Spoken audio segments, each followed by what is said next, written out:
Address రాసేప్పుడు ఖచ్చితంగా pin code రాయాలి. కానీ ఇక మీదట ఈ పిన్ కోడ్ అంటే పోస్టల్ ఇండెక్స్ నంబర్ అవసరం తగ్గొచ్చు.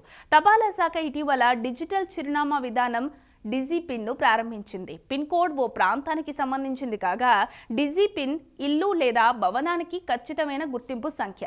దీనిలో 10 క్యారెక్టర్లు ఉంటాయి. దీనిని ఉపయోగించినప్పటికీ తపాలా చిరునామా మారదు. అయితే డిజిపిన్ అనేక రంగాలకు విస్తరించిన తర్వాత GIS సిస్టంతో ఇంటిగ్రేట్ అయిన అనంతరం సవివరమైన తపాలా చిరునామాను ఇవ్వాల్సిన అవసరం తగ్గుతుంది.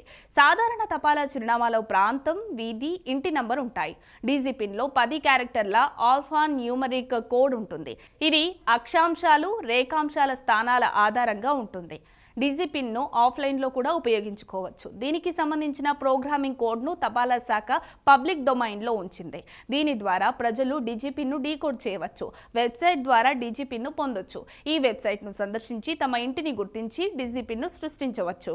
అంబులెన్స్, అగ్నిమాపక శకటాలు వంటి అత్యవసర సేవలు సకాలంలో అందడానికి ఈ డిజిపిన్ దోహదపడుతుంది. ముఖ్యంగా మారుమూల ప్రాంతాల వారికి ప్రయోజనకరం. అంతేకాకుండా ఆన్లైన్ షాపర్స్, లాజిస్టిక్స్ ప్రొవైడర్స్ వంటి వారికి ఫ్లిప్కార్ట్, అమెజాన్ వంటి ఆన్లైన్ ఈ కామర్స్ ప్లాట్ఫామ్స్ వేగంగా, ఖచ్చితంగా డెలివరీ చేయడానికి కూడా ఇది ఉపయోగపడుతుంది.